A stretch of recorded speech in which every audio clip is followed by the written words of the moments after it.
بسم اللہ الحمد للہ والصلاة والسلام علی رسول اللہ رب اشرح لی صدری ویسر لی امری واحلل عقدۃ من لسانی یفقہوا قولی۔ ناظرین السلام علیکم ورحمۃ اللہ وبرکاتہ۔ سیرت النبی صلی اللہ علیہ وسلم انگلیوں پر اہم واقعات کو یاد رکھیے آسان طریقے سے۔ اس سبق کے 3 حصے ہیں۔ پہلی وحی، وضو و نماز اور 40 سے زائد مسلمان۔ ہم لیتے ہیں اب پہلا حصہ، پہلی وحی۔ نبی پاک صلی اللہ علیہ وسلم جب 40 سال کے ہوئے تو تنہائی کو زیادہ پسند کرنے لگے۔ مکے کے قریب غار حرا میں کئی دن آپ قیام کرتے، مسلسل غور و فکر کرتے اور کعبۃ اللہ کی طرف دیکھتے رہتے۔ رمضان میں حضرت جبریل علیہ السلام آئے، آپ کو صلی اللہ علیہ وسلم اپنے سینے سے لگا کر دبایا اور کہا پڑھیے۔ آپ نے فرمایا میں پڑھا ہوا نہیں ہوں۔ 3 بار اسی طرح ہوا۔ پھر جبریل علیہ السلام نے سورۃ العلق کی اقرأ بسم ربک سے شروع ہونے والی 5 آیات پڑھیں۔ آپ گھبرا کر گھر آئے، حضرت خدیجہ سے ذکر کیا رضی اللہ عنہ، تو انہوں نے تسلی دی کہ آپ صلہ رحمی کرتے ہیں، لوگوں کی مصیبتوں میں کام آتے ہیں، مہمانوں کو پناہ دیتے ہیں، اللہ آپ کو کبھی رسوا نہیں کرے گا۔ تو اس میں ہم نے کیا اسباق سیکھے؟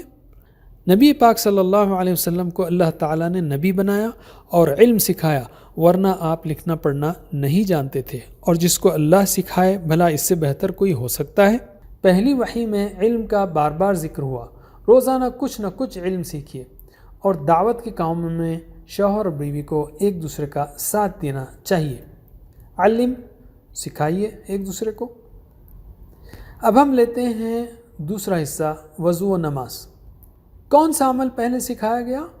وضو اور نماز۔ کچھ عرصہ نبی صلی اللہ علیہ وسلم پر وحی بند رہی، پھر نبی پاک صلی اللہ علیہ وسلم کو تبلیغ کا حکم دیا گیا۔ جبریل علیہ السلام نے آپ صلی اللہ علیہ وسلم کو وضو و نماز کا طریقہ سکھایا۔ جبریل کی امامت میں آپ نے نماز پڑھی۔ اس دور میں مسلمان چھپ کر نمازیں ادا کرتے تھے۔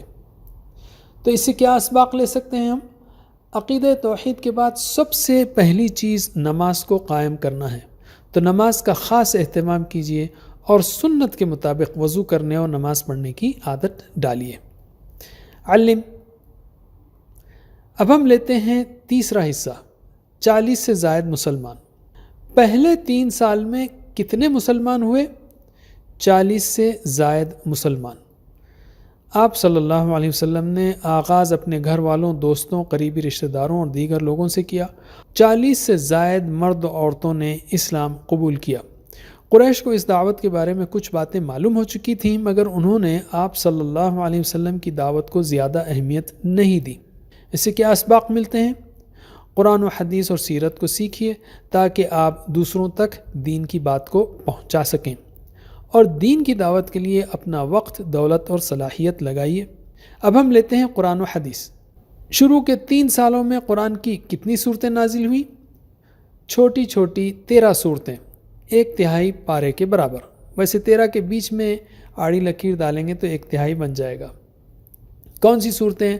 مثلا الفاتحہ، المزمل، مدثر اور آخری پارے کی 10 صورتیں۔ ان صورتوں کو سمجھ کر پڑھیے تاکہ اندازہ ہو کہ آپ صلی اللہ علیہ وسلم ان دنوں کیا پڑھتے اور سناتے تھے، صحابہ رضی اللہ عنہم کیسے اس کو سمجھ کر اور غور کر کے اثر لیتے تھے، اور غیر مسلموں پر ان صورتوں کا کیا اثر پڑتا تھا۔ آپ صلی اللہ علیہ وسلم کی باتیں قرآن کی شرح ہے جو حدیث کی شکل میں ہمارے درمیان موجود ہے۔ روزانہ احادیث پڑھنے کے لیے کم از کم 2 منٹ کا وقت ضرور نکالیے۔ آج ہم نے سیرت کے ابتدائی 3 سال کے 3 اہم موضوعات سیکھے۔ اب انگوٹھے کے 3 حصوں پر ان کی پریکٹس کیجیے۔ کون سے وہ حصے؟ پہلی وحی، وضو و نماز، 40 سے زائد مسلمان۔ وحی، نماز، 40 سے زائد مسلمان۔ جزاکم اللہ خیر۔ کوئز کرنا مت بھولیے، اس کا لنک نیچے دیا گیا ہے۔ اللہ تعالیٰ سے دعا ہے کہ ہمیں سیرت النبی صلی اللہ علیہ وسلم پڑھنے، پڑھانے، عمل کرنے اور دین کا پیغام پھیلانے کی توفیق دے۔